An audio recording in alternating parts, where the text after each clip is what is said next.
Ah, Superman. Faster than a speeding bullet, stronger than a locomotive, able to leap tall buildings in a single bound. What a legend. But for real, Superman's actually my favorite superhero. Has been for over 7 years, which means that I would love nothing more than to get a solid movie of the Man of Tomorrow. Unfortunately, a lot of people seem to miss the point of why Superman is such a great character, saying such classics like, "Ugh, he's so boring. Ugh, he's such a Boy Scout. he's overpowered, yada yada yada yada. We've seen Snyder's moody Superman who punches regular humans with regular human bones through walls. We've seen the Injustice universe's take on Superman. That is to say, a complete betrayal of everything that the character is and stands for. Bottom line is, people keep trying to make Superman cool, when the truth is, he doesn't need it. Multiple Superman stories have been written that stay true to the character and remain entertaining without needing to be edgy. For example, Superman Rebirth, Superman Birthright, American Alien, and the story that my movie pitch is mostly based off of, Superman Smashes the Klan. But I'll let the story's writer explain the book to you. Faster than a speeding bullet.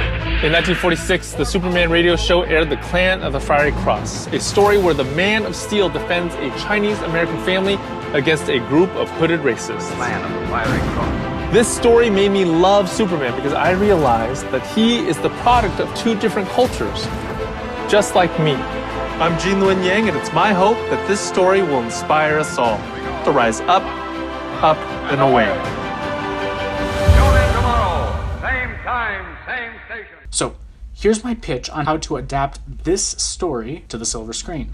The story's going to start out in Smallville in the late 1980s, maybe early 1990s. Pete Ross and Clark Kent are reading comic books, just two nerdy boys reading comics or whatever. Then two bullies that I have changed to wearing Letterman jackets, since in the other version they're in 1920s clothing. They come in and they're just like, "Oh, we're two bullies that pick on you guys because you're nerds or something." So Clark gets scared and accidentally shoots his heat vision, and then everyone's scared, including Pete, and this starts Clark's character arc for this movie. So just like in the book, Clark suppresses his more fantastical powers like heat vision, x-ray vision, freeze breath, flight, because this experience caused him to feel other, which is the theme of the story. Moving on to the modern day, and this guy is like terrorizing people on a bridge or something. Meanwhile, on the bridge is a Chinese family that's moving to Metropolis. In the book, this family was the Lees. It was made up of the father, mother, the son, whose name is Tommy, and the daughter, whose name is Roberta. The daughter is actually the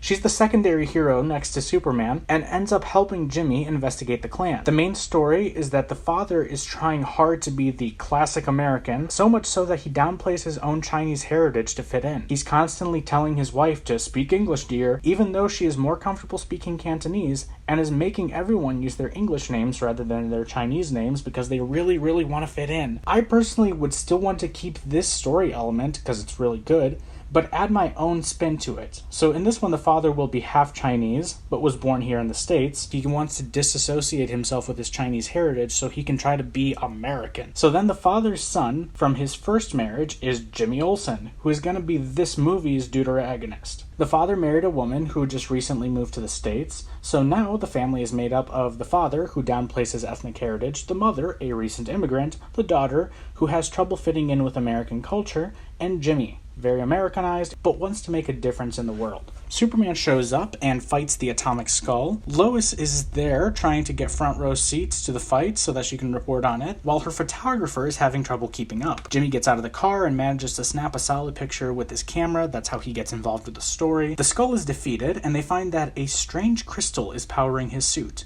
The officer on the scene is Captain Henderson, an African-American man. He manages to take the Skull into custody, but the commissioner orders the Skull to be taken to Star Labs Metropolis. Meanwhile, Jimmy and his sister go to their new school, where Jimmy joins like the junior press corps or something, and his sister joins the soccer team or whatever. This is really only important just to show these characters fitting in with the other kids. Obviously, a story needs a villain, so in this one, it's going to be John Corbin. He's going to be the Grand Scorpion of the Clan of the Fiery Cross. He and his men have been targeting any non-white families moving into their predominantly white suburb. The Olsens wake up one night as someone tries to set their house on fire, but luckily Superman was able to come in and help. Basically, the main gist of the story will parallel Jimmy's family learning to embrace their heritage and realize that it's part of who they are and they shouldn't downplay that to fit in. This is paralleled with Clark's journey of learning to embrace his Kryptonian heritage including the powers that are outlandish. Captain Henderson's arc will be him butting heads with the commissioner, who is constantly sending a higher police presence into quote-unquote bad neighborhoods, because statistically speaking, certain groups are responsible for most of the crime, so therefore they must be responsible for these. He suspects the Olsens of being connected to the Chinese mafia, who he suspects are targeting them. Meanwhile, Henderson begins investigating the possibility that something else is going on here, which obviously there is. I'm trying to be vague on purpose, because I want you guys to read the actual book,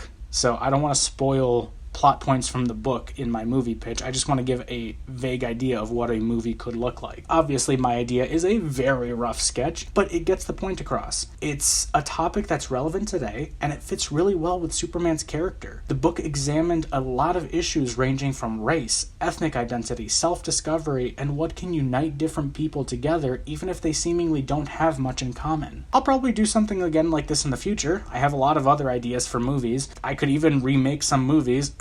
Rise of Skywalker. Let me know what you'd like to see a movie pitch for in the comments. Thanks for watching, and if you enjoyed this, why not give it a like and subscribe? It could really help out the channel. Anyway, see you soon. Bye.